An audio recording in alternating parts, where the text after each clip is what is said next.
Рахмат Аида Камшыбековна, саламатсыздар урматтуу депутаттар. Мен биринчи көтөрө турган маселем бул мигранттар маселеси.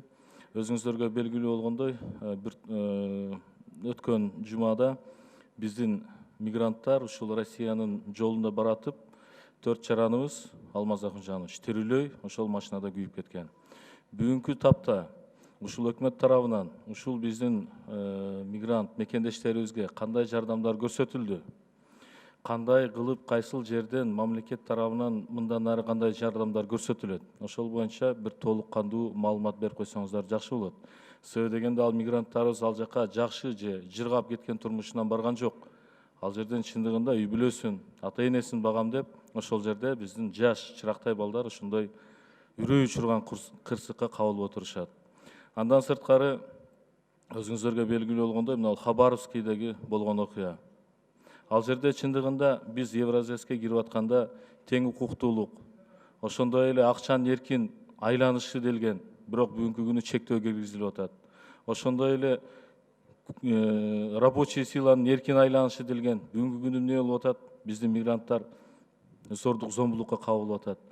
Ушул январь айында 20-жылы ушул өкмөттөрдүн аралык ушул Евразияс боюнча отурум болот. Өкмөт башчы ушул маселе боюнча маселенин кабыргасынан коюп, ушул аталган маселелерди чечүүгө бир кам көрсө туура болмок.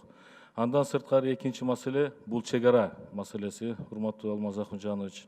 Чек ара маселеси чындыгында мына өзүбүз баарыбыз күбө болдук. Ал жерде 2 жараныбыз жаракат алды, 4 биздин укук коргоо органдарынын жаракат алышты. Бул эмнеден кабар берет?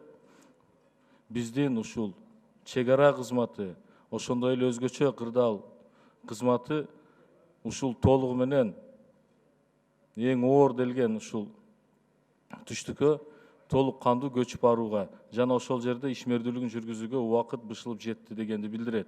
Себеби дегенде эң негизги оорчундуу маселелер ошол эле өзгөчө кырдаалга байланыштуу. Ошол эле чек ара маселеси бүгүн Жалал Абад, Баткен областтарында чыр чатактар чыгууда.